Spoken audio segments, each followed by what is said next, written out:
안녕하세요. 이원재입니다. 이원재의 끝내주는 경제 5월 9일 라이브 시작하겠습니다. 네, 오늘 오전에 윤석열 대통령의 기자회견이 있었어요. 취임 이후 두 번째 하는 거잖아요. 지금 미국의 바이든 대통령이 취임 뒤에 33번밖에 기자회견을 안 했다고 엄청나게 비판을 받고 있는데, 그런데 우리 대통령님 두 번째 하시는데, 김대중 대통령은 150번 하셨고 노무현 대통령도 뭐 그 정도 하셨다고 하는데, 어쨌거나 두 번밖에 없으니까 굉장히 귀한 시간이잖아요. 그래서 그 내용을 우리가 다 듣고 열심히 모니터해서 바로 오늘 라이브에서 전달해 드리려고 아직 끝난 지 1시간도 안 된 이 내용을 다 정리를 했고요. 그 내용을 바로 우리나라 최고의 미디어 저널리즘 전문가인 이정환 슬로우뉴스 대표 모셔서 같이 한번 평가하고 내용도 정리해 드리는 그런 시간 가져보려고 합니다. 이게 대통령 기자회견 너무 중요하기 때문에 앞으로 정책 방향 바뀔 수 있고요. 경제 방향도 다 바뀔 수 있어요. 이 내용 찬찬히 짚어보면서 앞으로 우리 사회가 어디로 갈지 한번 좀 이야기 나눠보는 시간 가져보도록 하겠습니다. 그래서 이정환 슬로우뉴스 대표님 오늘 모셨습니다. 안녕하세요. 어서 오세요. 네, 안녕하십니까. 네, 매주 모시는 자리지만 네. 오늘도 특별하게 아주 긴박한 라이브를 진행을 하게 됐습니다. 그래서 오늘 광고도 안 들어가고 바로 시작하는 거죠. 바로 시작한 네. 거죠. 미디어 오늘 대표도 하셨잖아요. 네. 그래서 미디어 오늘이면 원래는 이제 언론사들을 취재를 해서 네. 언론계의 이야기를 전하는 매체로 네. 출발을 한 거잖아요. 그러시죠? 저희가 그래서 이를테면 청와대 대통령실과 기자들과의 갈등, 그리고 출입처 이슈 같은 것도 오래 다뤘죠. 아니, 오늘 기자회견도 그런 모든 여러 가지 기자실의 문제가 총체적으로 드러난 2시간이었다고 할 수 있습니다. 총체적으로 문제가 드러난 2시간의 윤석열 대통령 기자회견이었다. 이게 네. 총평입니까? 네. 전체적으로 어떻게 보셨어요? 일단 다들 고구마 100개 정도 먹은 느낌이었을 것 같은데요. 너무 답답했어, 솔직히. 답변도 문제지만 정말 질문도 정말 답답했고요. 질문은 뭉툭했고 답변은 핵심을 다 피해갔습니다. 사실 오늘 기자회견 앞두고 조중동에서도 계속 우려가 많았습니다. 기자회견을 계속 피했고 연초에 또 KBS와만 단독 그 대담을 했었고요. 기자회견을 하라고 하니까 뭐 민생 토론회나 같은 걸 여러 번 했죠. 그래서 총선 개입 논란도 있었는데 피하고 안 되다가 이제 조중동이 계속 기자회견 하라고 압박을 하니까 마지못해 기자회견을 했는데, 오늘 아침과 며칠 전에도 보면 이 기자회견에 남은 3년이 달렸다라는 얘기도 많이 하고 사실 이거 잘못하면 끝장난다라는 식의 느낌의 이 사설과 칼럼이 많았는데 오늘 기자회견을 보면 실제로 망한 느낌입니다. 전혀 전국 반전을 하지 못했고 그동안 사실 기자회견을 한 판을 통해서 뭔가를 많이 반전을 시키고 해명도 하고 새로운 단계에 나아가야 되는데 문제가 전혀 해결되지 않는 상태로 뭉뚱거리고 지금 그대로 남아있는 상태라고 할 수 있겠습니다. 망했다고 평가하시는군요. 저는 네. 대통령의 승리다. 기자들이 망했다. 저는 이렇게 생각했어요. 기자들이 해야 망했고요. 될 질문들을 네. 하지 않고 네. 대통령은 하고 싶지 않은 답변을 하지 않을 수 있도록 네. 충분한 멍석을 깔아드린 것이 아닌가, 이런 생각을 맞죠. 사실 했어요. 하고 싶지 않은 답변을 하지 않고 잘 피해 나가게 했는데, 사실 이 기자회견이 중요한 것은 여기서 많은 문제를 해결하고 다음 단계로 나가야 되는데 지난 2년의 문제들이 그대로 남은 3년까지 앞으로 갈 수밖에 없다. 대통령 지지율이 아마 더 떨어질 것이고 이 막혀있는 이 전국이 전혀 해결되지 않은 상태로 그대로 앞으로 끌고 나갈 가능성이 높고요. 네네네. 오늘 처음에 대통령 모두 발언할 때 보면 앞에 명패가 The Buck Stop Here라고 돼 있죠.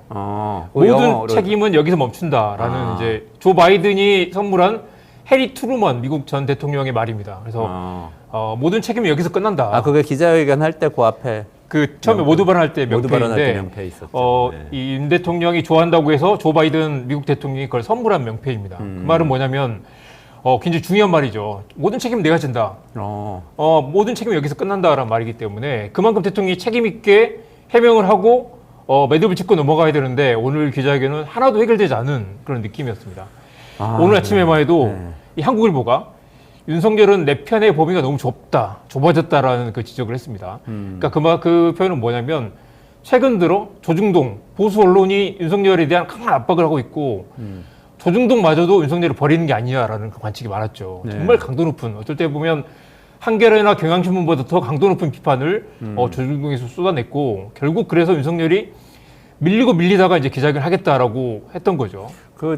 조금 돌려서 쓰긴 했지만 조선일보 양상훈 주필도 대통령에 대해서 이 칼럼에서 뭔가를 맞습니다. 촉구하는 굉장히 강력한 촉구할 때 한거 아니에요? 양상훈 이 주필이 이야기했던 게 더 먹스타 비어였어요. 당신이 그런 명패를 앞에 두고 있으면서 이걸 피하면 안 된다. 뭘 피하지 말라는 뜻이었을까요? 해명을 피하지 말라는 거죠. 해명을 그러면 김건희 여사든 아니면 최상병이든 피하지 말고 정면 돌파하라는 이야기였고 그래서 결국 기자회견에서 여기 단판을 지어라라는 말이었는데 오늘 그 단판을 지으려고 나왔는데 사실 이 생방송 기자회견이라는 건 정말 쉽지 않은 기자들에게도 쉽지 않고 웬만한 대통령도 이걸 감당하기 쉽지 않습니다. 나중에 그 친화력 좋은 문재인 전 대통령도 기자회견 몇 번 하고 나서 몇 번 좀 당하고 나서 마지막에는 또 기자회견을 피하기도 했었죠.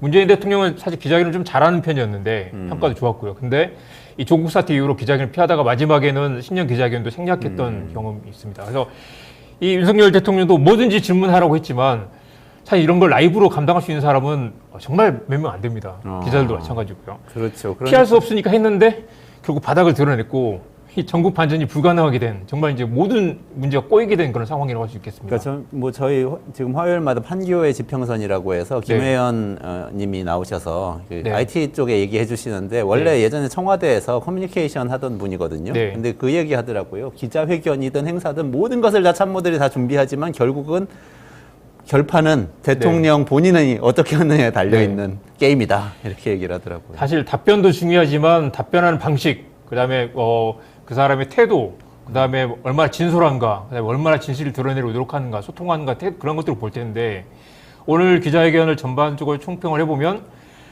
이분이 원래 59분 대통령, 57분 대통령이란 말을 많이 했죠. 국무회의 때 혼자 말을 계속 한다는 거예요. 1시간 회의하면 57분 혼자 얘기한다. 그러면 사실 국무회의 때 이제 온갖 국무위원들이, 장관들이 계속 건의를 하고 제안도 하고 이야기 듣고 다시 또 반론을 하고 해야 될 텐데 혼자서 말씀을 57분 동안 하시면 아무것도 달라진 게 없는 거예요. 대통령 듣고 배우는 것도 없고 뭔가 피드백을 주고받아서 뭔가 개선하는 게 아니라 이분만 실컷 말을 하고 그대로 다 집에 돌아가는 거죠.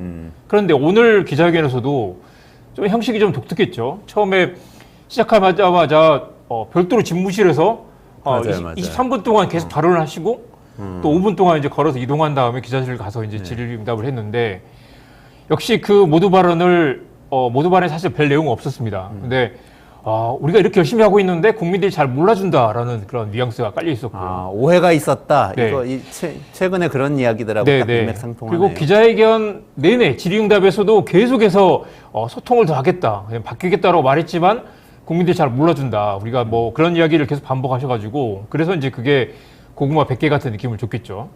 좋습니다. 네. 그러면은 차례대로 어차피 이렇게 얼마 안 됐으니까요. 네. 차례대로 질문한 거, 대답한 거를 하나씩 그냥 그러시죠. 쭉 한번 살펴보면 좋겠어요. 네. 그러니까 모두 발언에 대해서는 지금 말씀하셨지만 중요한 이슈들 하나도 없었고 그냥 넘어가도 될 것 같아요. 네. 제 생각엔. 그리고 기자들 질문들이 살펴볼까요? 나오기 시작했는데 하나씩 좀 살펴볼까요? 가장 제일 처음 먼저 질문한 게 총선 패배 원인을 물었는데 그게 김동아 조선일보 네. 기자가 아무리 물었죠. 노력했더라도 체감하는 변화가 부족했다라고 말했어요.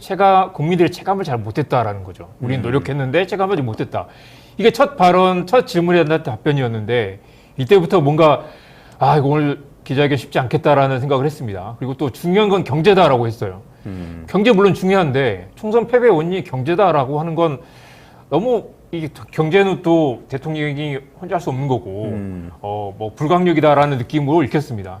소통을 강화하겠다고 했고요. 계속해서 소통이 잘못돼서 국민들이 못 알아준다라는 느낌으로 보였죠.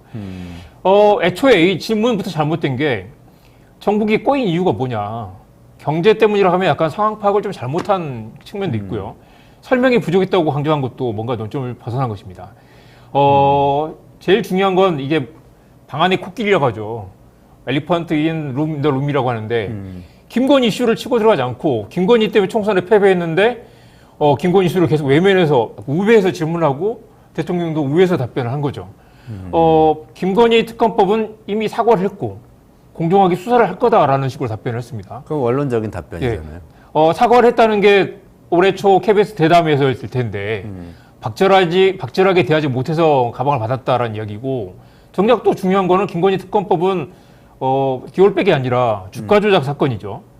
또 여기서 핵심은 검찰이 왜 김건희 여사를 한 번도 소환 조사를 하지 않았는가에 대한 질문인데 그 문제는 질문도 하지 않았고 답변도 나오지 않았어요. 김건희 특검법이 결국 주가 조작 사건을 검찰이 조사하지 않고 있기 때문에 특검을 가야 된다는 건데 그걸 빼놓고 지금 답변을 하신 거죠. 그러니까 조선일보 기자가 국정기조 전환이 필요한 거 아닌가, 총선 왜 패배했냐, 이런 정도의 굉장히 두루뭉술한 네. 질문을 했는데, 두 번째 이한석 SBS 기자가 네. 말씀하신 김건희 특검법에 대한 질문을 했죠. 네네. 했는데 그건 거기에 대해서 어땠어요? 뭐 이미 사과를 했다라는 식으로 두루뭉술 넘어갔고요. 또 중간에 나중에 질문이 또 나왔지만 총선 전에 한동훈 당시 국민의힘 비대위원장에게 사퇴 요구를 했느냐라는 질문을 했어요.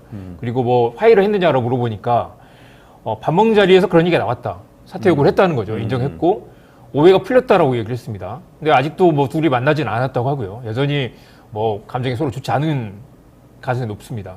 근데 여기에서도 중요한 건 뭐냐면 사퇴 요구를 했던 게 결국 김건희 이슈 때문이잖아요. 그렇죠. 김건희 문제를 맞아요. 짚고 넘어가야 되겠다고 한동훈이 말하고 윤석열 대통령이 또 경로를 해서 뭐 물러나라고 했다고 하고 둘이 또 가서 뭐 화해하고 악수도 하고 끌어안기도 하고 그랬죠. 왜 근데 우리 같은 사람이 화내면은 버럭 화를 냈다라고 하는데 대통령이 네. 화내면 경노했다고 경로 표현을- 제가 찾아봤는데 문재인 전 대통령의 그 경로는 몇 건 안 돼요. 10건 정도밖에 안 되는데 아, 윤석열 그래요? 정부 들어서 경로라는 그 기사가 수백 건이 나왔습니다. 아, 그러니까 기사를 검색해 보면, 네네. 키워드를 검색해보면. 표현이 달라진 거네요. 네네. 뭐 이렇게 버럭 화를 더 많이 내는 분이실 자, 수도 있겠지만. 한동훈과의 갈등, 그리고 총선 패배의 원인, 그리고 전국이 꼬인 이유, 김건희 특검법 관련 이슈들에서 김건희에 대한 질문을 더 깊게 들어가지 않았고, 사실 이 문제를 해결하고 넘어가거나, 예를 들면 그렇게 말할 수 있었겠죠. 김건희 여사, 내 아내가 검찰 수사를 받도록 하겠다. 그렇죠. 철저하게 수사를 받게 만들겠다. 그래서 국민들의 의혹을 풀어주겠다.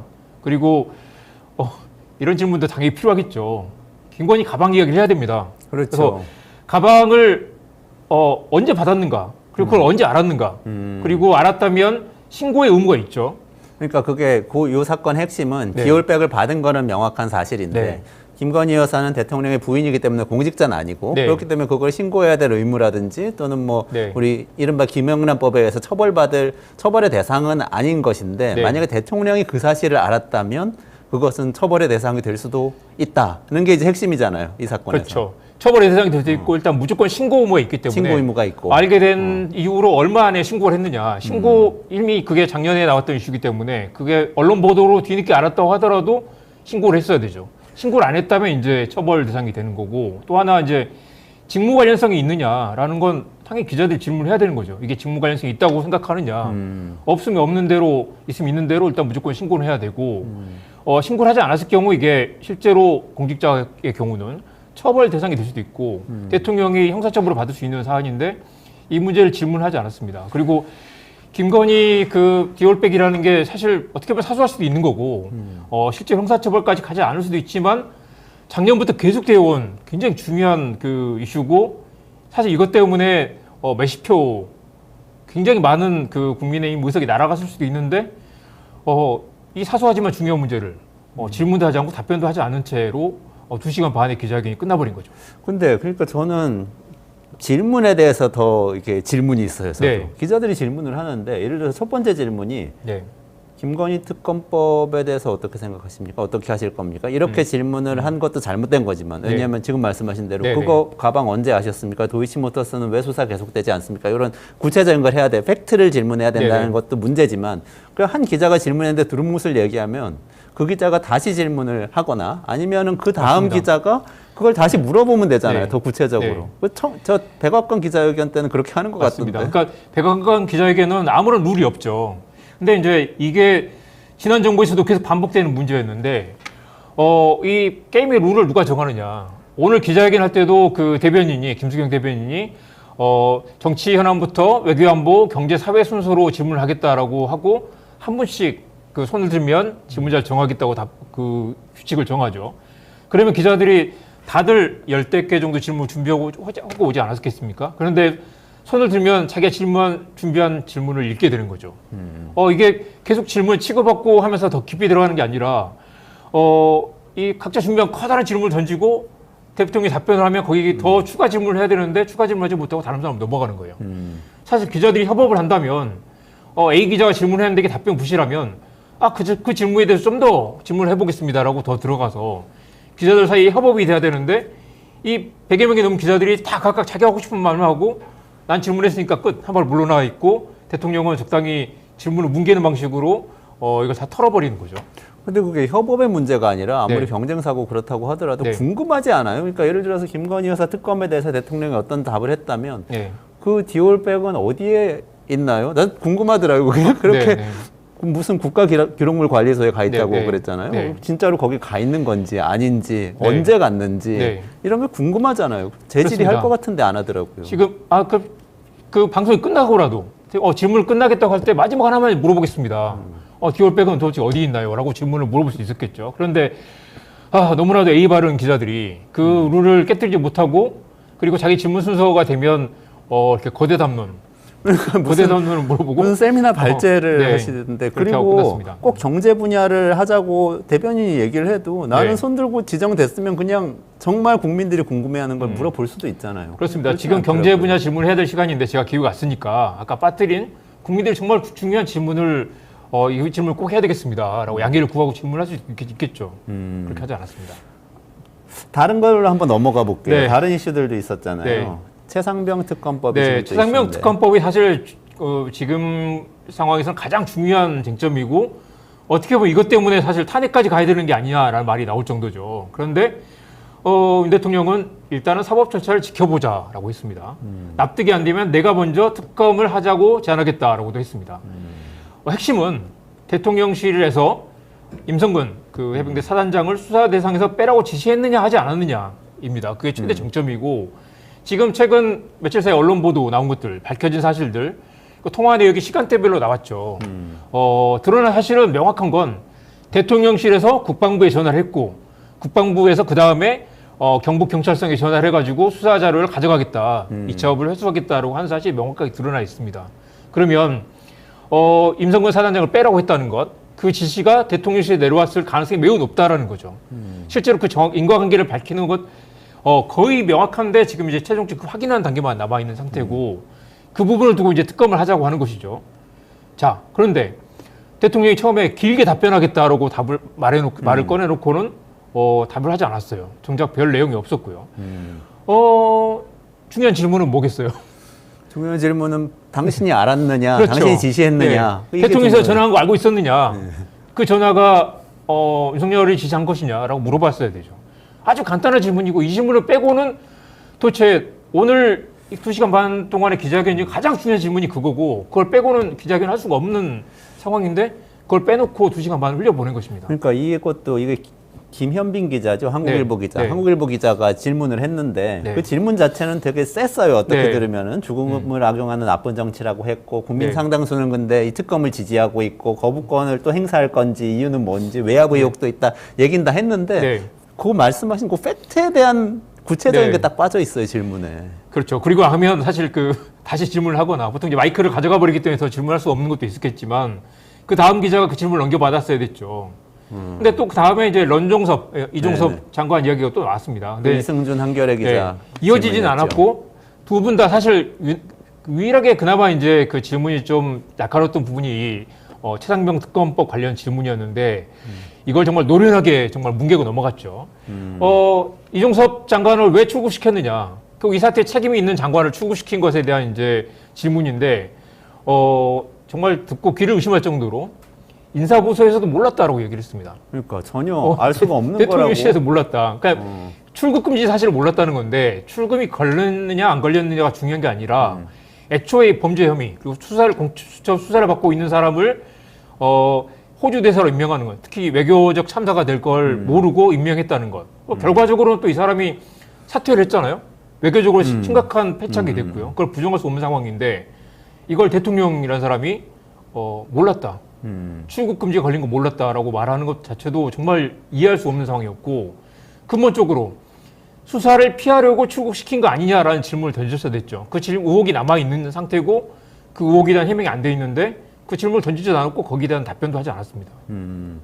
이거 그래도 그러니까 한겨레 기자, 한국일보 기자가 그나마 지금 네. 확실한 쟁점이 되는 네, 질문은 한 거잖아요. 네. 근데 저는 그러니까 이종섭 장관 같은 경우도 그 호주 대사로 임명하던 시점에 네. 이미 이 최상병 사건과 관련된 관련성이 의혹으로 제기되고 있던 시점이잖아요. 네. 그럼 그 얘기를 팩트를 물어봤어야 물어봤어야 되죠. 되는 거 아니에요? 네. 그 사실을 알고 있었냐? 네. 우리 기억하지만 얼마 전에 이제 마지막 그 도어 스태핑 때 MBC 기자를 왜 전용기에서 배제했느냐 그 질문이 쟁점이 됐었죠. 그래가지고 네네네. 기자가 가면서 MBC 기자가 가면서 뭐가 악의적입니까?로 물어봤었죠.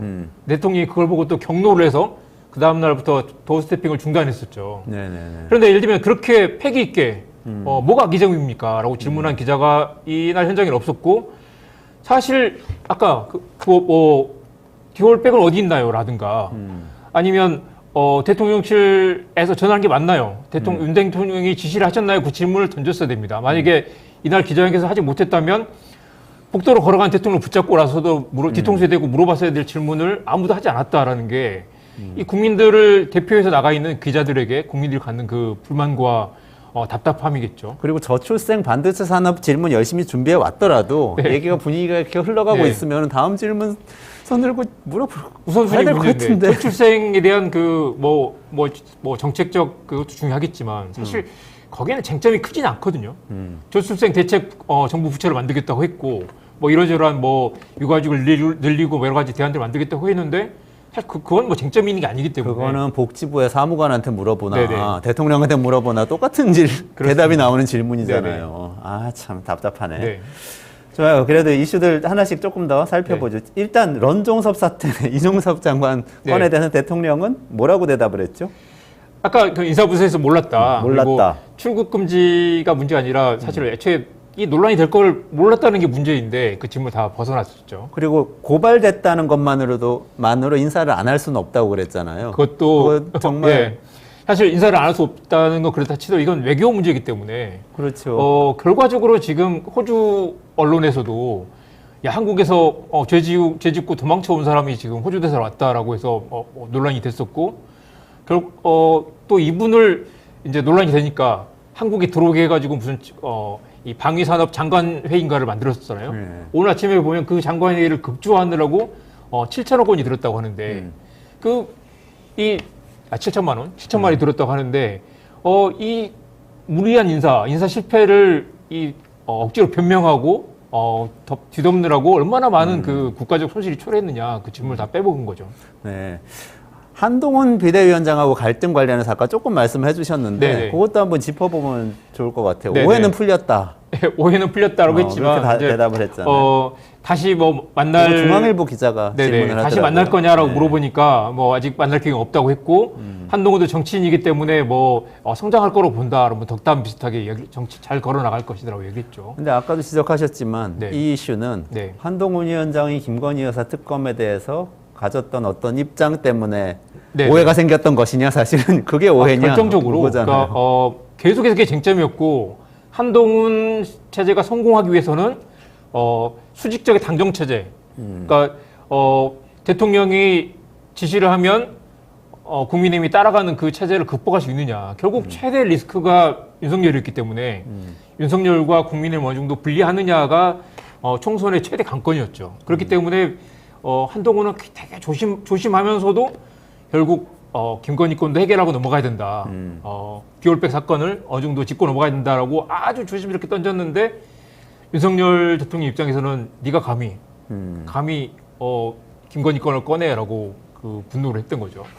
얼마 전에 나온 그 노컷뉴스 기사를 보면 대통령이 이 국무회의라든가 비서관 회의에서 어떤 형태로 불편한 질문을 하면 평생 들어보지 못했던 것 같은 욕설을 한다는 거예요.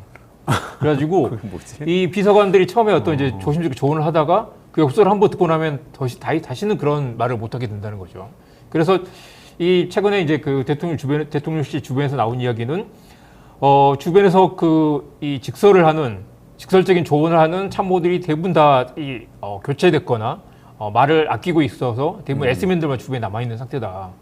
예를 들면 한동훈 위원장을 국민의힘 비상대책위원장으로 낙점했으면서도 이 사람이 살아남기 위해서 총선에서 승리하기 위해서 어느 정도 대통령실과 거리를 두는 최소한의 그런 제스처조차도 용납하지 못할 정도로 이 윤석열 대통령은 사실 검사 생활하면서 한 번도 누군가의 비판을 받아보지 못한 사람이잖아요. 그리고 늘 내가 가장 옳다.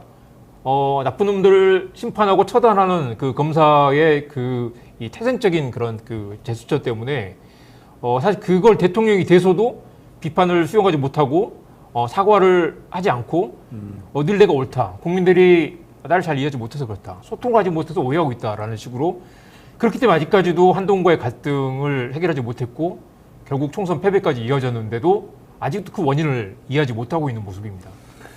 한동훈 위원장에 대한 윤 대통령의 답변은 제가 보기엔 그거였어요. 네. 걔는 내 부하야. 이렇게 20년간의 교분이 있었던 분인데 네. 그렇게 하루아침에 네. 우리가 사이가 멀어지겠느냐. 언제라도 밥을 먹을 수 있다. 언제라도 내가 부르면 올 거다. 이 대답이잖아요. 그냥 그렇지만 그렇게 얘기를 사실 한 거예요. 총선 끝나고 밥 먹자고 했는데 거부했잖아요. 몸이 안 좋아서 못 간다고 거부를 했죠. 이 두 사람은 아직도 풀리지 않는 상태고 네. 한동훈 위원장이 또 지금 전 위원장이 지금 차기 국민의힘 대표로 유력 주자라고 또 하잖아요. 그래서 한동훈이 나오느냐 마느냐 지금 이미 나경원 그 전 의원은 나가지 않겠다고 했고 안철수 의원도 대표에 출마하지 않겠다고 했습니다. 왜냐하면 한동훈이 유력한 당권 주자이기 때문인데 한동훈 입장에서는 지금 대통령과 거리를 두는 게 자신의 정치적 위상을 높이는 방향이 될 거라는 걸 알고 있기 때문에 두 사람은 결코 봉합되지 않을 거라는 관측이 많습니다. 그렇군요. 뭐 많은 얘기가 있는데 네. 또 넘어가 보자면 근데 다 대답을 안 했어요. 네네. 개각은 어떻게 할 거냐. 개각이라는 거는 총선에서 심판받았기 때문에 네네. 다 정부가 책임을 한번 지고 물러나야 되는 거 아니야라는 질문이었던 것 같은데 개각도 연합뉴스 그렇고 기자가 했고 국가균형발전도 그렇고 뭐 여러 가지 질문들이 있었는데 사실 질문을 거의 동호반복하다시피 뭐 열심히 하겠다라는 답변만 많아서 사실 언급할 가치가 없는 것 같습니다. 그렇죠. 전체적으로 저는 마지막에 그래도 네. 연금 개혁에 대해서 이 질문이 있었는데 제가 네. 모두 발언 엄청 재미없었는데 네. 네. 제가 끝까지 열심히 들었거든요. 네. 왜냐하면 그리고 하나 발견했어요. 네. 연금 개혁 얘기 안 했어요. 모두 반에서 노동 개혁, 뭐 교육 개혁 이런 거 뭐 하겠다고 했던 거 다시 되풀이해서 네. 취임 때 얘기했던 거 되풀이해서 얘기했는데 연금 개혁 뺐더라고요. 그 질문 했는데 여기에 대해서 뭐라고 그랬죠? 연금 개혁 그것도 네. 저는 정말 귀를 의심할 정도였습니다. 이게 아직 해결이 안 됐고 우리 17년 동안 지금 해결 안 된 문제를 이번 국회에서 끝내야 한다고 했는데 결국 해결을 못 하고 다음 국회로 넘어갈 가능성이 큰 상황이잖아요. 그렇죠. 근데 네. 이분이 뭐라고 했냐면 이걸 공약을 했다. 임기 안에 국회가 고르기만 할 정도로 자료를 제출하겠다라고 했고 지난해 10월 말에 공약을 이행했다고 했습니다. 자료를 제출하겠다고 공약을 했다고요? 네, 그러니까 그냥 뭐냐면 완벽하게 우리가 이 해법을 내놓고 몇 개 중에 고르면 되는 그런 정도로 약속을 했다. 그 말이 뭐냐면 일단 공약을 이행했다라고 자신 있게 말한 것조차도 정말 그 이해하기 어려웠지만 이 약속을 했다고 하는 게 뭐냐면 지금 국민연금 개혁안이 1안과 2안이 나와 있잖아요. 네네네. 그걸 제시를 했기 때문에 공약을 이행했다고 말하는 것입니다. 근데 그러니까 또 1안을 선택을 그 시민공론화위원회 네네. 선택을 1안을 했잖아요. 네. 그런데 또 국민의힘에서 반대, 사실상 정부에서 네. 반대해서 무산된 거잖아요. 그것도 그렇고 채택이. 이 두 개 안 자체가 사실 뭐 여러 가지 논란이 있고 두 개 안 중에 선택할 수 없는 상황이기 때문에 지금 표류하고 있는 건데 두 가지 안을 내놨으니까 이미 공약을 완성한 거다라고 말하는 것도 이분이 정말 이 사안을 정말 제대로 이해하고 있는가 의심도 되고요.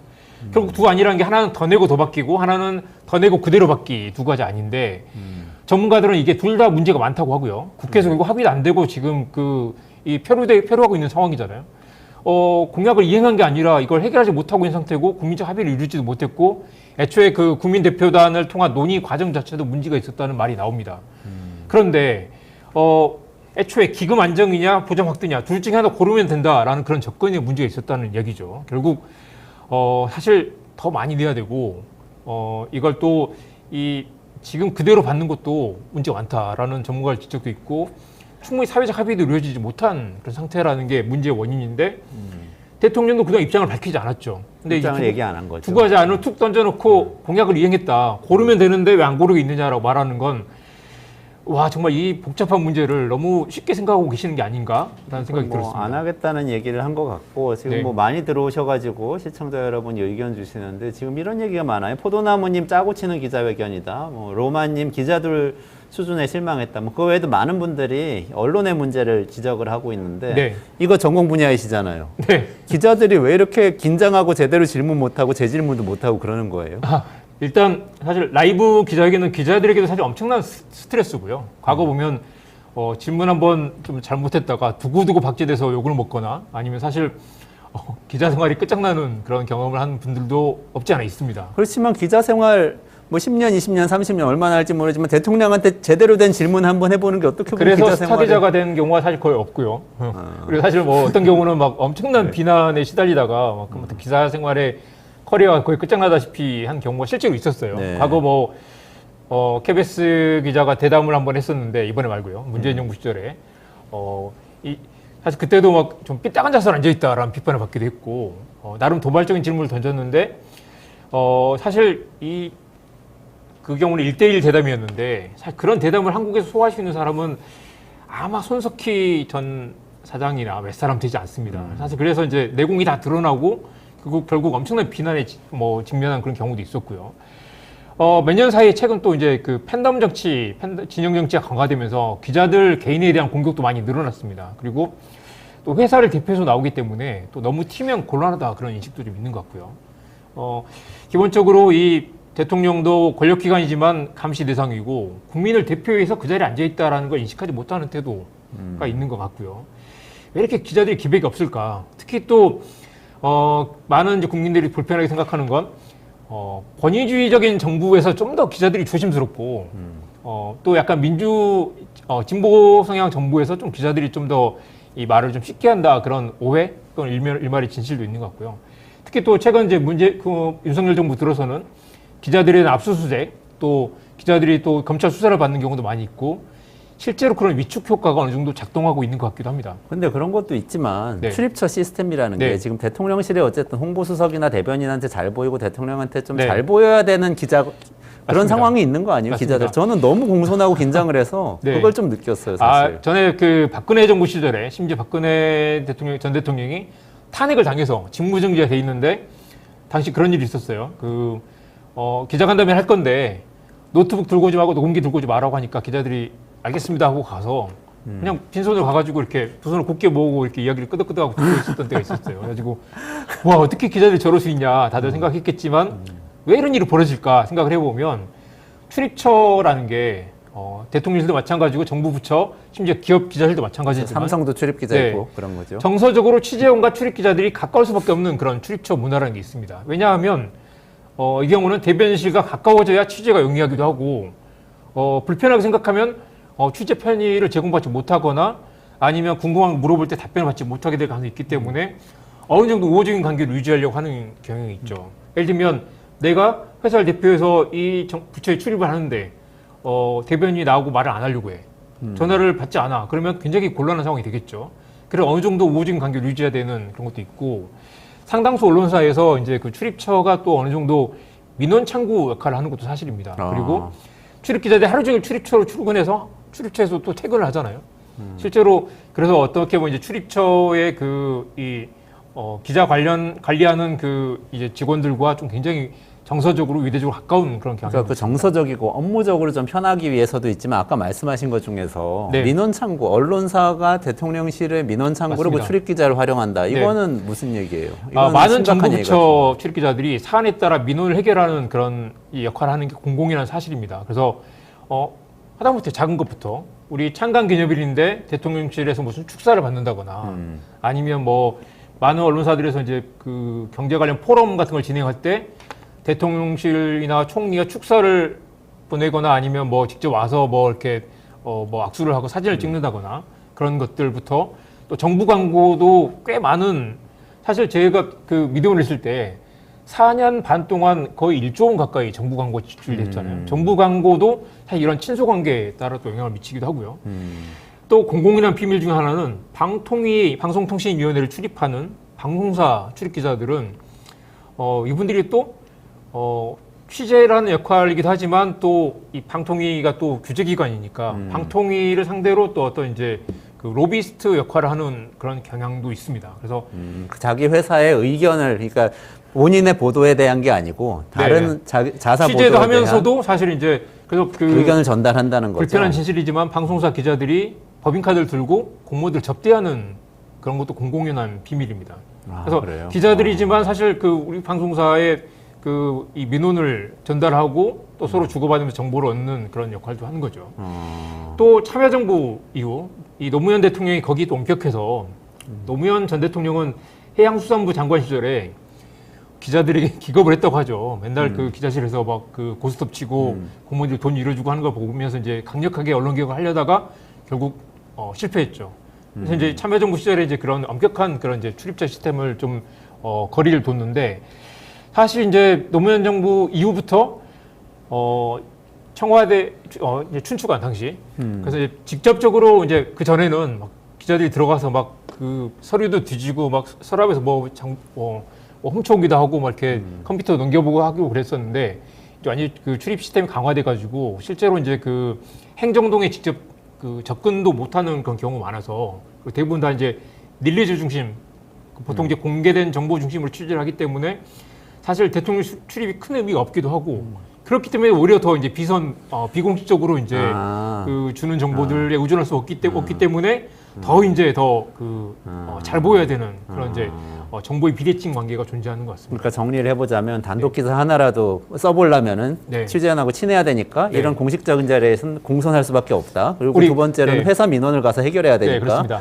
그럴 때 잘 보여, 그것 때문에 잘 보여야 된다. 마지막 하나만 대통령실 핵심 관계자에 따르면이라고 할 때 핵심 관계자는 아마 이제 대변인실이나 대변인이나 이제 홍보수석인 경우가 많은데 핵심 관계자는 비서실장이래요. 그렇죠. 그리고 뭐 그렇죠. 그 이제 고위 관계자가 관계자들 수석이나. 익명의 관계자들 멘트를 따야 되는데 전화를 받고 말을 해주지 않으면 멘트를 딸 수가 없는 거잖아요. 취재 그걸 더 지어낼 편의상. 수 없는 거고 그 멘트를 따지 못하면 취재가 안 되는데 그 사람들 척을 줄 수는 없는 거고 실제로도 이 취재에 불이익을 주는 경우도 많고 저희도 직접 겪어봤지만 아무개 기자를 교체해달라고 언론사를 통해서 공식적으로 요청하는 경우도 있습니다. 출입 기자 바꿔달라고 네네. 인사를 하는 거네요. 네네. 이거 이정환 대표님 근데 이게 언론 얘기하니까 이제 말씀이 끊이질 않는데 네, 끝내야 그렇죠. 될 시간이 네네. 돼가지고 강정수 박사님이 지금 중국차 네네. 이야기하려고 기다리고 계셔서 그럼 마지막으로 네. 그 이번에 만약에 이정환 대표님이 출입 기자였다면 어떤 네. 질문하셨겠어요? 그거 이야기하시고 마무리하시죠. 네. 어떻게 바꿀 수 있는지. 일단 장모 최은순 씨 가석방을 물어봤어야 됐습니다. 세 차례 심사 끝에 어제 풀려났는데 오늘 그 질문을 아무도 하지 않더라고요. 또 이 지난달에 심사를 또 보류했어요. 지금 풀려나고 싶지 않다라고 얘기를 했다고 하죠. 총선을 의식해서 미룬 거 아니냐라는 이야기 있었고 결국 총선이 끝나니까 풀어준 건데 그 질문을 하지 않았고요. 이 김건희 여사가 검찰 포토라인에 설 것인가 저 같으면 그걸 물어봤을 것 같아요. 지금 서울지검이 수사에 착수했고 이게 적당히 수사를 끝내고 뭉개려는 거 아니냐 특검을 갈 것 같으니까 검찰이 수사했는데 혐의가 없다라고 대충 뭉개려는 거 아니냐라는 지적이 있죠. 그런데 중요한 건 다른 지금 주가 조작 공범들은 벌써 항소심 재판을 받고 있는데 왜 한 번도 부르지 않았을까요? 라고 물어봤어야 됩니다. 그것도 하지 않았고 이런 질문들을 물어보지 않았습니다. 그리고 또 하나 중요한 건 대통령 가족이 관련된 법안에 대통령이 거부권을 행사한 것은 권한남용 아니냐 그 질문 물어봤어야 됩니다. 그 질문도 하지 않았죠. 정말 묻고 싶은 질문이 정말 많은데 이 질문들을 왜 하지 않았을까? 안타깝습니다. 이정환 대표님 글이 보내드려야 되는데 여러분 그 슬로우 레터라는 게 있어요. 이정환 대표님 운영하는 이 이메일 메일링 서비스인데 그거 신청하시면은 이런 이야기 계속 받아보실 수 있으니까 슬로우 뉴스 검색하셔서 한번 들어가 보시면 좋겠고요. 오늘 여기서 마무리해야 될 것 같아요. 기자들 좀 분발해야 될 것 같다. 이게 오늘의 결론이죠. 열심히 하겠습니다. 네, 그러면 여기까지 말씀 듣겠습니다. 고맙습니다. 네, 고맙습니다. 네, 조금만 기다리시면 강정수 박사님 나오시는 날이에요. 중국 전기차 굴기, 뭐 테슬라하고 우리 현대차 어떻게 되는 건지 한번 이야기 들어보도록 하겠습니다.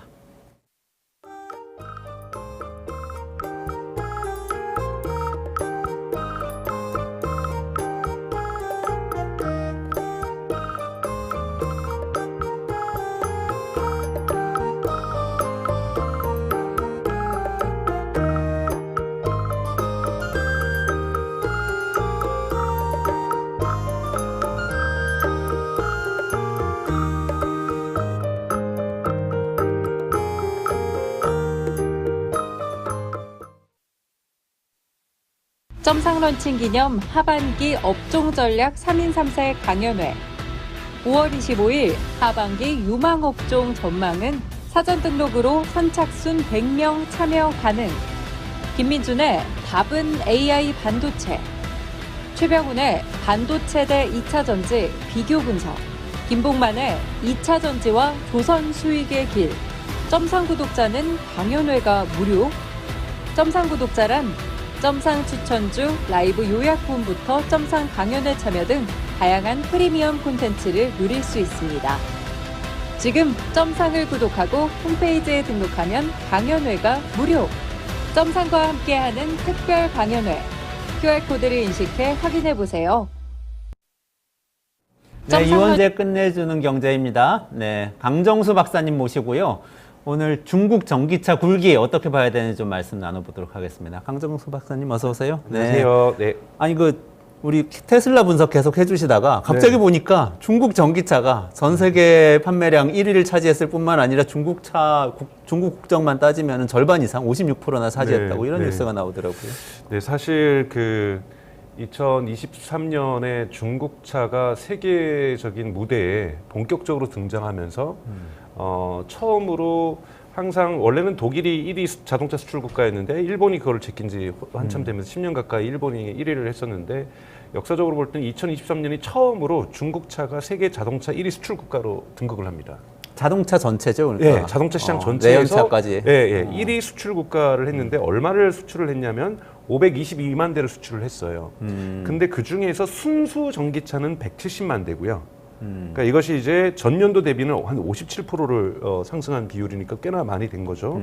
여기에 이제 우선 놀랐고 또 하나 이제 4월 달에 있었던 베이징 모터쇼에 가서 이제 새로운 또 신규 모델을 이제 선보이지 않습니까? 그러니까 베이징 모터쇼라는 것들은 이제 과거 모델을 선보이는 것이 아니라 이제 2024년에 수놓을 차, 2025년에 공세적으로 수출할 차들을 선보였는데 여기에 독일 기업들, 프랑스 기업들, 미국 기업들 그리고 한국 현대기아차도 놀라고 온 거예요. 이거 너무 대단한데? 너무 훌륭한데라는 생각에서 이 수출이 더욱더 늘어나겠다라고 생각을 했고요. 그래서 또 2024년 1분기를 보게 되면 전체적으로 한 140만 대를 팔았습니다만 여기에서 이제 우리가 순수한 전기차와 조금 구별해야 될 것은 중국은 수출을 뭘 하냐면 전기차와 플러그인 하이브리드를 수출을 많이 해요. 그래서 플러그인 하이브리드를 빼면 순수 전기차는 한 26% 정도밖에. 플러그인 하이브리드 간략하게 설명해 주시죠. 플러그인 하이브리드는 여러분 뭐냐면 이제 전기로 충전해서 이 전기하고 내연기관이 결합된 형태라고 볼 수가 있죠. 그래서 하이브리드 같은 경우에는 내연기관을 보조해 주는 거고 플러그인 하이브리드는 순수하게 배터리가 있습니다. 그리고 내연기관을 보조해주는 배터리도 있어요. 그러니까 배터리가 두 개 있는 거죠. 하나는 내연기관을 보조해주면서 서로를 힘을 주고받는 거고 순수한 배터리는 예를 들자면 나는 내연기관 안 쓸래 하면은 최소한 50km에서 한 70km 정도는 전기차로 갈 수 있는 거예요. 저 같은 경우도 플러그인 하이브리드를 쓰는데 웬만한 출퇴근 거리는 서울 시내에서 할 수 있기 때문에 저는 1년에 한 번 내지 두 번 정도 기름을 넣거든요. 그러니까 별로 기름 넣을 일이 출퇴근 차량을 할 때는 없는 거죠. 상당히 전기차에 가까운 거네요. 네, 전기차에 가까운데 사실은 비판도 많이 받죠. 왜냐하면 그만큼 두 개를 다 가지고 있으니까 무겁거든요. 에너지 효율성이 과연 좋은 것이냐 볼 때는 좋다고 볼 수가 없거든요. 왜냐하면 모터가 차지하는 무게가 워낙 무겁기 때문에 사실 그걸 떼내고 전기만 했다라면 훨씬 더 효율적으로 갈 수가 있었던 부분이라고 좀 생각이 과도기적인 차량이라고 이제 볼 수가 있는 건데 중국 차는 대단히 많이 만듭니다. 또는 중국은 심지어는 어떤 차도 있냐면 100% 전기차인데요. 내연기관이 있어요. 그건 뭐냐면 안에서 전기만 생산하는 거예요. 네, 그런 차량도 있어요. 특히 SUV라든지 좀 대형차 같은 경우 그래서 한번 충전하고 기름 좀 주면은 기본적으로 1000km를 가는 뭐 이런 식의 어떠한 계속 전기를 생산하니까. 그렇죠. 전기를 생산해주고 있는 거죠. 배터리도 있지만 전기도 계속 생산해주니까 이런 데 휘발유를 쓰는 대형 차량들도 존재하고 있고요. 이런 부분에서 중국 차들이 지금 전 세계 공략을 하고 있는데 가장 이제 큰 사건은 이제 BYD 사건이죠. BYD가 2023년도 4분기에서는 테슬라보다도 많이 팔면서 한 분기에만 제한됐지만 세계에서 전기차를 가장 많이 판 차로 판 기업으로 기록이 되게 되는 거죠. 이렇게 됐고 이제 1분기 같은 경우에는 매출이 좀 줄었어요. 왜냐하면 테슬라도 줄여서 38만 대로 정도로 줄었는데 BYD 같은 경우에도 원래는 4분기 때 훨씬 더 많았었는데 한 30만 대로 해서 테슬라보다 한 8만 대가 작게 팔렸거든요. 근데 그거는 여러분들이 보셔야 될 것은 중국 같은 경우에는 우선 음력 설을 때 이 대단히 길게 쉬잖아요. 그러면서 생산도 중단되고 그리고 원래 전체적으로 보면 자동차의 구매 사이클을 보게 되면 가장 1년 중에서 가장 구매율이 낮은 시기가 1, 2, 3월입니다. 그 다음에 이제 4, 5, 6월 때 휴가 가기 전에 차량을 많이 사죠. 휴가 가기 전에 차량을 가장 많이 사고 그 다음에 이제 10월, 11월, 12월 같은 경우는 자동차 업체들이 할인 행사를 많이 합니다.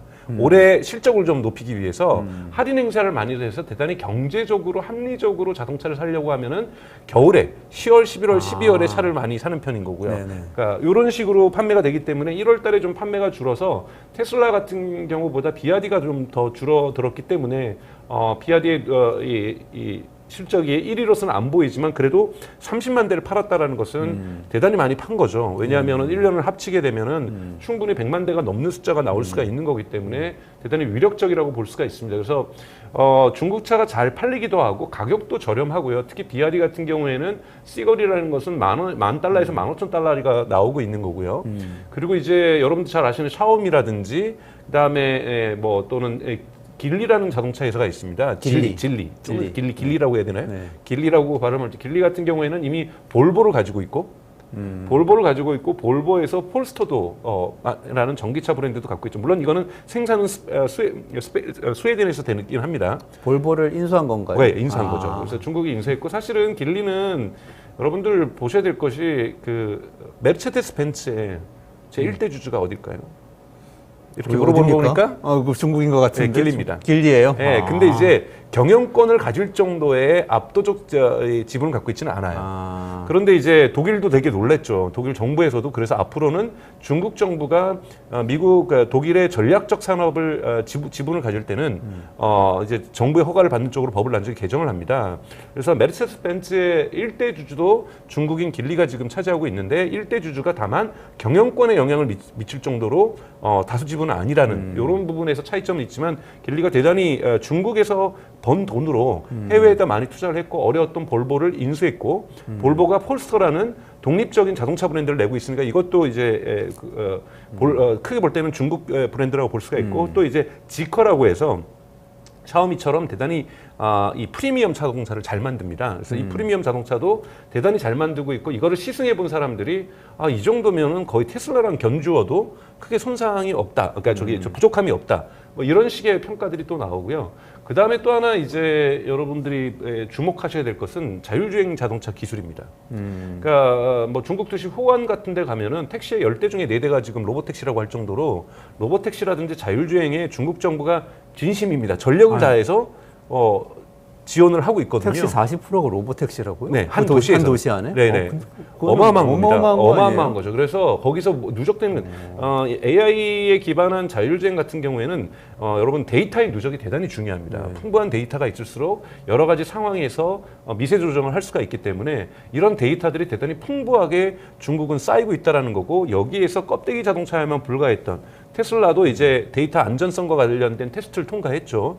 이렇게 되면 여기에다가 오토파일럿이나 FSD를 얹을 수 있는 가능성이 높아진 건데 테슬라가 고전할 수밖에 없었던 건 첫 번째 중국에 테슬라만큼 세련된 자동차들이 많이 나왔다. 그러다 보니까 시장 점유율이 중국에서 떨어지는 거고 두 번째는 다른 데서는 오토파일럿이나 자율주행을 하는데 테슬라는 그런 서비스를 중국에서 못하다 보니 운전의 체험이라는 것이 이런 것이 별로 고객들에게 만족도를 줄 수 없었기 때문에 테슬라는 계속해서 하락하고 중국 차들이 쫓아오는 형국이었다라는 거고 이런 위기에 처하다 보니까 지금 갑자기 이름이 정확하게 아닌데 팀 준가 그럴 거예요. 이 테슬라 2인자가 중국 사람입니다.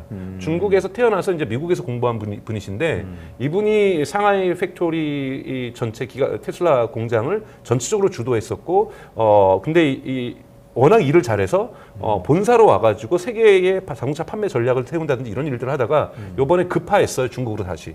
중국에서 다시 한번 테슬라 붐을 좀 만들어 봐라. 그렇게 할 정도로 테슬라가 지금 테슬라마저도 중국에서 고전을 하고 있다는 거죠. 왜냐하면 전기차를 그래도 가장 잘 만드는 기업임에도 불구하고 그 정도로 중국차가 경쟁력이 있다는 거고 그리고 이러한 차들이 지금 BYD 같은 경우에는 유럽에도 많이 수출하지만 동남아시아 특히 태국에서 자동차 시장에서의 점유율이 40%까지 지금 증가하고 있어요.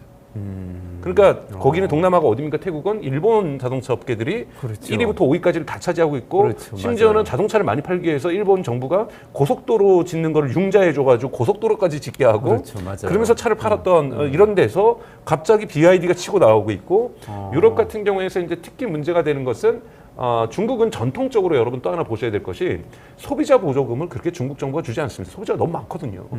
너무 많아요. 소비자를 보조금을 주는 것이 아니라 공급자 보조금 정책을 주로 가져가고 있어요. 그러다 보니까 공급자 보조금을 많이 주다 보니까 이번에 독일에 있는 키릴이라는 경제연구소에서 유럽연합 집행위에서 위탁을 받아서 조사를 했고 이것이 이제 블룸버그에서 보도가 됐는데 한 대당 7천 유로 정도, 7천 달러 정도의 보조금을 줬다라는 거예요. 그러니까 7천 달러를 깎아준 거잖아요. 국가가 보조금을 줬다라는 거니까 그렇죠. 세금의 형태든 뭐 원자재 가격의 어떤 형태든 이런 부분이 있다 보니까 이것이 유럽으로 넘어가거나 태국으로 넘어가면은 여기는 소비자 보조금이 있는 나라이기 때문에 대단히 불공정한 경쟁이 이제 발생하는 거죠. 그런 부분이 또 한 축 있고 또 하나는 뭐냐면 중국 정부가 조정을 잘하는데 하웨이 같은 건 여러분 잘 아신 것처럼 스마트폰도 만들고 사실은 통신 장비도 만들고 이렇게 전기 장비의 전장을 잘 만드는 회사거든요.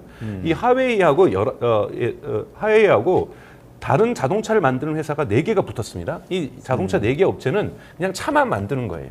근데 여기 들어가는 예를 들면 엔터테인먼트 인카 엔터테인먼트라고도 얘기하죠. 뭐 거기서 음향이라든지 우리의 저기 테슬라 차에 있는 이런 큰 모니터 있어가지고 에어컨 다 조절할 수 있고 네네네. 이런 전장은 다 하웨이가 만드는 거예요. 그리고 자율주행도 하웨이가 만드는 겁니다. 그러니까 하웨이는 4개 기업하고 협업을 하면서 시너지 효과를 낼 수 있는 거죠. 왜냐하면 매출 구조가 커지는 거니까. 이것이 이제 전통적인 규모의 경제를 실현하는 거잖아요. 그리고 4개 자동차는 우리는 전장을 업데이트 안 하고 차만 튼튼하게, 전기차만 튼튼하게 만들게. 어차피 배터리는 CATL 갖다 쓸 거고. 그러니까 뭐 큰 문제 없이 자동차를 만드는 거고. 그러니까 4개의 자동차를 다 타보면 카 인포테인먼트가 너무 좋은 거예요. 그러니까 전장 기술도 좋고 음향도 좋고 그 다음에 자율주행도 똑같은 기술인 거죠. 그러다 보니까 자율주행 기술도 좋고 뭐 이렇게 나오면서 이 테슬라 이 중국 차들이 이제 나오고 있고 여러분 샤오미도 잘 만든 것도 있지만 여러분 유튜브에서 샤오미 파브릭이라고 그 팩토리라고 죄송합니다 독일을 써서 팩토리라고 검색을 해보시면 독일 유학파세요? 네, 이 샤오미의 차량들이 완전 자동화에서 로봇에 의해서 BYD 같은 경우에는 사실은 저가 노동력을 대단히 많이 쓰는 편이거든요. 근데 샤오미 같은 경우에는 생산 공정도 대단히 자동화를 많이 해놨고 그리고 아까 말했던 진리의 지커 같은 브랜드 같은 경우에는 디자이너에 중국 사람이 없어요. 다 그냥 유럽 사람들을 갖다 쓴 거죠. 한국도 사실은 현대기아차가 좋아지는 것도 유럽에 있는 이 디자이너들, 자동차 디자이너들 많이 이제 수요를 하면서 대단히 세련돼지고 이런 것들이 있는 것처럼 중국 업체도 그래 그럼 우리도 중국 디자이너 안 쓰고 다들 촌스럽다고 뭐라 그러니까 그냥 유럽에 있는 사람들, 미국에 있는 사람들 데려와서 자동차를 만든 겁니다. 이러다 보니까 이 자동차의 수준이 거의 뭐 글로벌 경쟁력을 가질 정도로 갔는데 거기다가 가격 경쟁력까지 있어 버리니까 많이 팔릴 수밖에 없는 거죠.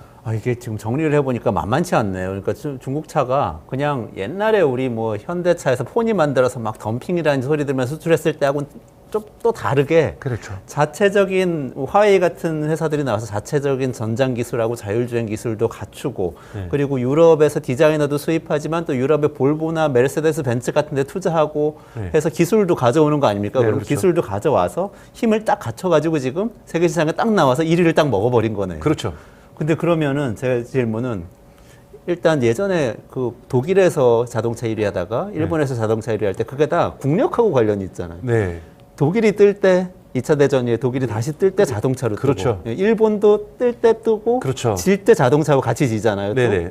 그럼 중국도 지금 그런 상황이라고 그러니까 볼 수 있는 중국도 거예요? 그런 상황이라 볼 수 있죠. 다만 중국이 이제 내수 경계가 안 좋은데 우선은 중국은 그렇게 할 수 있었던 기반이 됐던 것이 중국 자동차 시장이 세계 1위 시장이에요.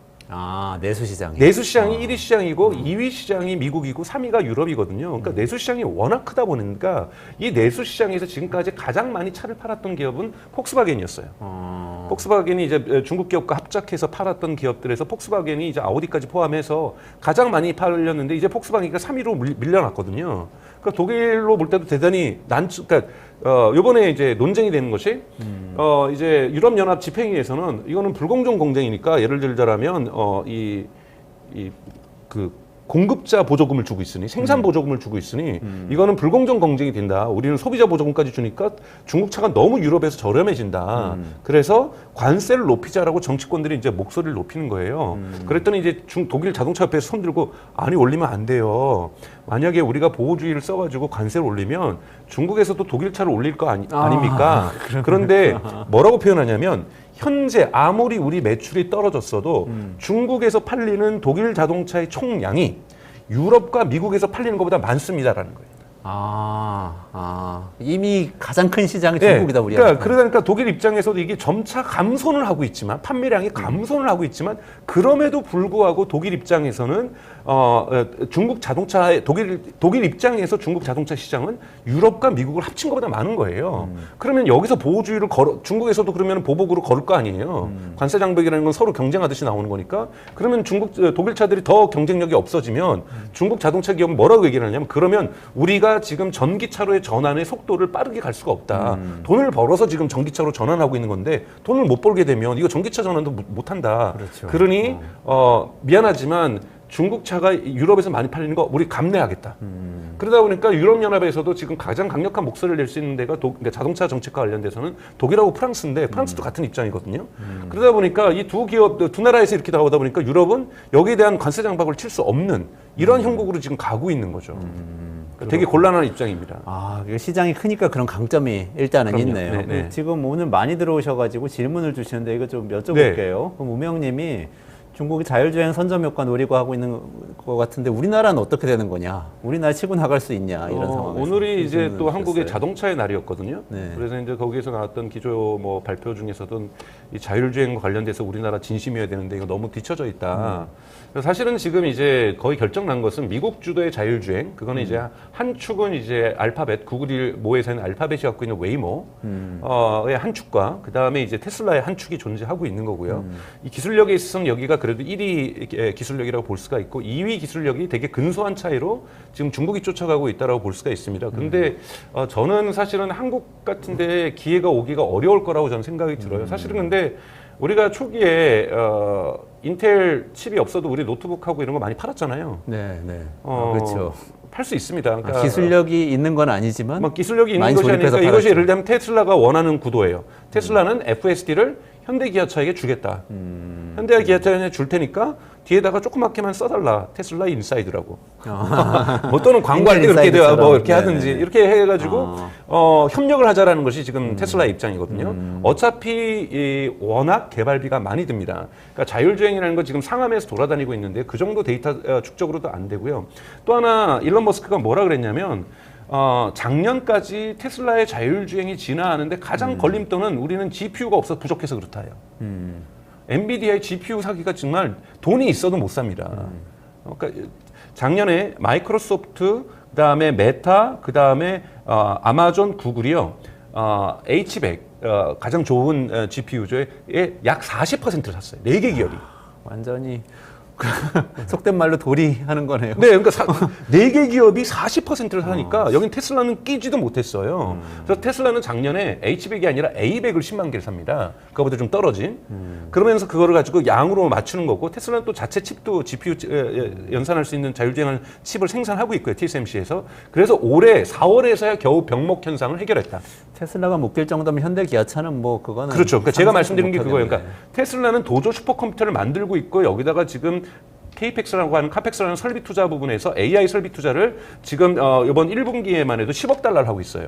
그러니까 10억 달러면 그냥 1조잖아요. 1조의 돈을 여기다가 꼬라박고 있는 거예요.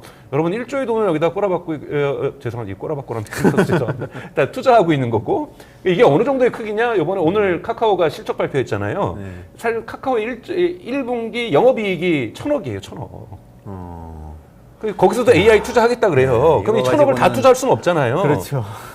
물론 현대자동차는 더 됩니다만 이걸 가지고 다 투자할 수는 없는 거예요. 그러니까 이런 데서도 10억 달러를 겨우 투자하는데 여러분 메타라든지 마이크로소프트는요 분기마다 100억 달러씩 AI에 투자하고 있어요.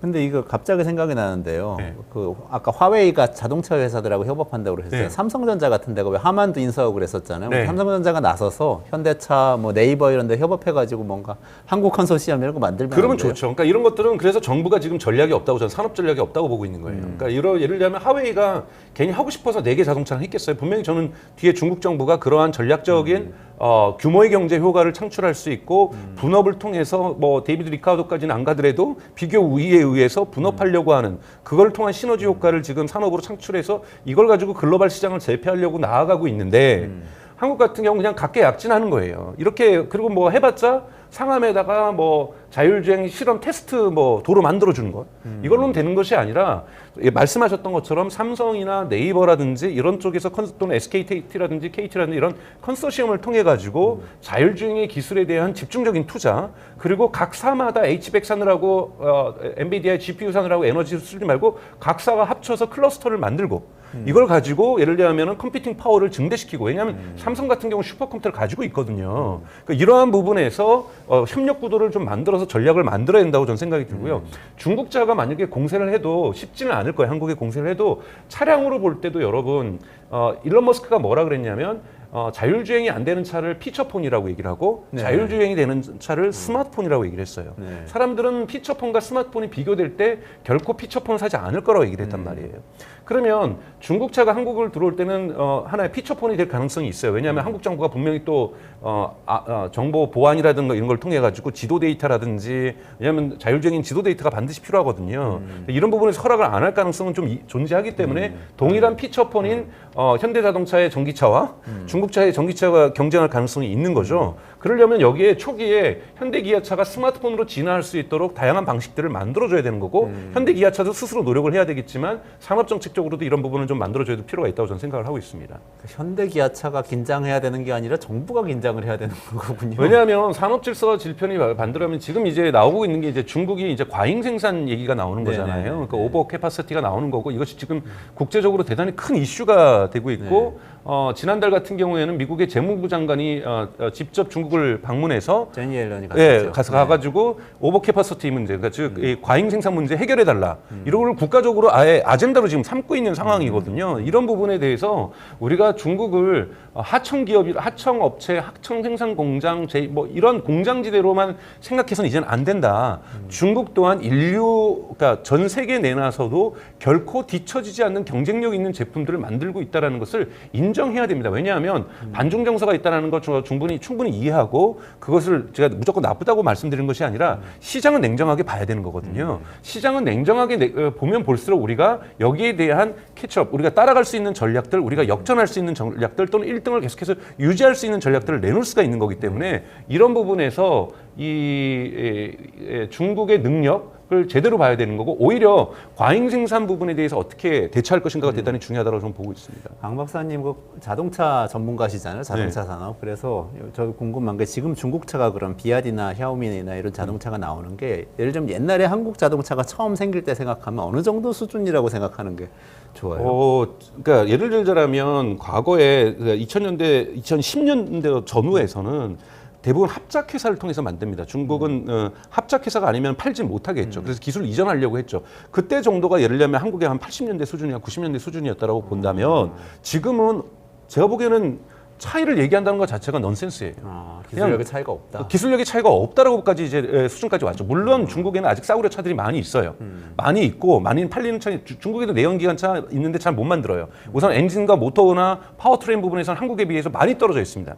근데 모터나 파워트레인이 없는 전기차 같은 경우에는 오히려 CATL의 배터리라든지 그리고 이제 CATL 같은 경우에도 해외, 그러니까 중국 외 성장에서도 지금 LG 엔솔을 지금 꺾은 상태잖아요. 그 정도로 규모의 경제가 나오면 배터리의 성능 또한 좋아집니다. 그러니까 배터리도 좋아지고 있고 전기 모터도 좋아지고 있고 다 좋아지고 있기 때문에 지금에서 전기차, 그러니까 순수 전기차로만 본다라면 현대차랑 기술력 비교에서는 제가 보기에는 거의 불가능하다고 보고 있고요. 예를 들면 독일 같은 경우에도 그런 테스트를 해요. 비아디의 모델을 가지고 폭스바겐의 ID3라든지 뭐 이런 ID5라든지랑 이런 시승 운전을 하면서 언론에서 테스트를 해요. 근데 이거는 뭐라고 결론이 나오면 소비자의 선택이다. 거의 비슷하다.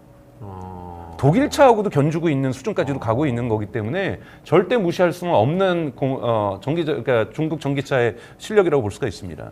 그렇군요. 그러면 이제 우리 마지막으로 요거는 여쭤봐야 될 것 같은데 그렇게까지 실력도 있고 지금 가격도 싸게 수출 시장으로 나오고 있잖아요. 중국차가. 지금 현대기아차하고 테슬라 같은 기존의 기업들은 영향을 많이 받겠네요. 어때요? 그러니까 받을 수밖에 없고 그러다 보니까 이제 정치적 개입이 지금 들어가기 시작하는 거죠. 아까 말씀드렸던 과잉 생산이라는 건 여러분들이 이제 과거에 이제 철과 알루미늄을 생각하시면 돼요. 철을 너무 많이 생산하다 보니까 즉 내수용과 수출량이 예를 들면 올해 예를 들면 그냥 우리가 그냥 단순하게 얘기해서 10,000톤이 필요하다. 근데 중국은 15,000톤 생산해 버리는 거예요. 그럼 5,000톤을 어떻게 하겠습니까? 덤핑 프라이스로 내놓는 거죠. 세계 시장에. 그러면 가격이 파괴되면은 나머지 철 생산 공장들이 다 죽습니다. 지금 태양광 패널이 그래요. 지금 벌써 독일에서는 유명한 앞서가고 있는 태양광 패널 생산 기업이 2개가 망했거든요. 왜 망했냐? 중국 그 기업들이 너무 태양광 패널을 싸게 대량으로 생산해서 그 덤핑 프라이스로 해외에 넘기다 보니까 가격 경쟁력을 못 맞추는 거예요.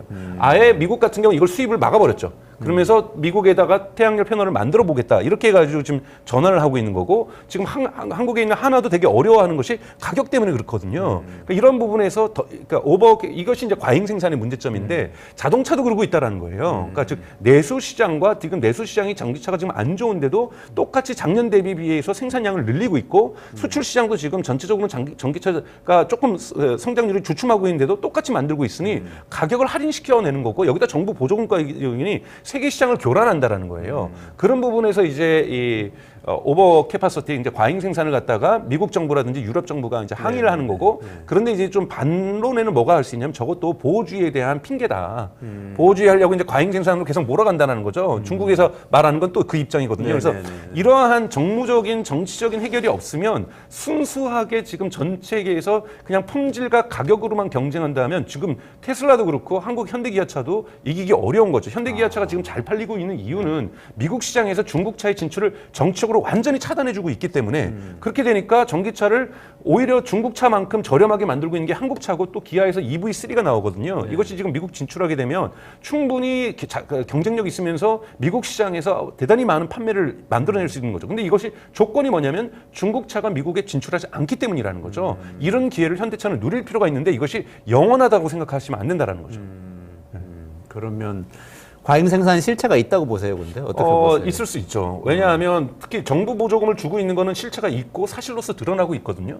정부 보조 그건 그리고 중국의 산업 정책의 전통이 소비자 지원이 아니라 생산자 지원이었어요. 왜냐하면 산업 경쟁력을 높이기 위해서 한국도 사실은 1970년대나 80년대 그렇게 했거든요. 소비자 지원보다는 생산자 지원들을 정부가 세제 혜택이라든지 전기세가 이렇게 싼 나라가 어디 있어요? 공업 전기가 이런 것들이 다 사실은 정부 그러니까 생산 보조금이거든요. 그래서 한국도 그러한 덤핑 프라이스에 대한 많은 제재를 받았잖아요. 철강 같은 경우에서도 중국도 당연히 하고 있습니다. 그래서 과잉 생산 문제는 있고요. 이 부분에 대해서 경기가 침체될 때는 좀 조정해 줄 필요가 중국도 있고 중국도 미국 재무장관이 갔을 때 어느 정도 부분적으로 인정하면서 생산량 조정에 좀 들어가겠다라고 얘기를 해줬어요. 그래서 이런 부분도 저는 좀 필요하다고 그러니까 이런 정치적인 압력도 좀 필요하다고 보고 있습니다. 네, 아유, 그 실체가 있을 수 있고 어떻게 보면 뭐 실체가 없다고 하더라도 그런 식의 정부의 개입이 없이는 이제 다른 나라 자동차 산업은 살아남기가 굉장히 어려운 그냥 옛날처럼 그냥 자유시장 경제에 맡겨가지고는 안 되는 상황이다 이런 말씀이시네요. 그러니까 지금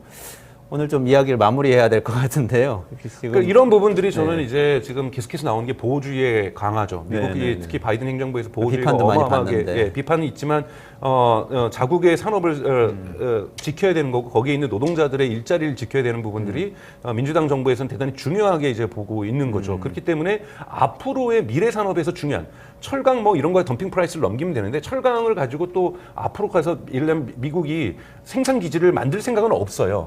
그런데 EV 자동차만큼 놓치지 않고 싶은 거고 태양광 놓치고 싶지 않은 거고 반도체 놓치고 싶지 않은 거고 또 배터리 놓치고 싶지 않은 거거든요. 그러니까 미래 전략 산업에서는 철저하게 지금은 미국은 보호주의로 가고 있다라는 거예요. 지금 한국 같은 경우는 이걸 갖다가 사실은 다 한국의 수출 산업이었거든요. 그렇죠. 배터리도 그렇고 자동차도 그렇고 태양광도 그렇고 근데 이 부분에 있어서 세계 시장이 지금 격동하고 있잖아요. 그러면은 한국 또한 여기에서 판을 새롭게 짜줘야 된다라는 거. 정부의 과제가 대단히 중요하다라는 거. 그러네요. 그리고 내수 시장에서 어느 정도 받쳐줄 필요도 있다라는 거. 너무 수출에만 의존하는 건 문제가 있다고 저는 보고 있습니다. 정부의 역할이 어느 때보다도 중요한 상황이네요. 맞습니다. 그리고 뭐 보호주의 이런 이야기 너무 신경 쓰지 말고 산업 정책에 적극적으로 나설 필요가 있다. 특히 자동차 산업은. 네네. 그런 말씀 해주셨습니다. 특히 중국이 성공한 비결이 정부의 적극적인 대륙의 실수가 아니고 대륙의 계획이네요. 이건 대륙의 계획에 의해서 중국의 전기차 굴기 이야기 아주 깊이 있게 강정수 박사님이 소개해 주셨습니다. 오늘 말씀 감사합니다. 네, 고맙습니다. 수고하셨습니다. 네, 이원재 끝내주는 경제. 네, 매일 12시 30분에 라이브 진행합니다. 내일도 12시 반에 라이브로 찾아뵙겠습니다. 고맙습니다.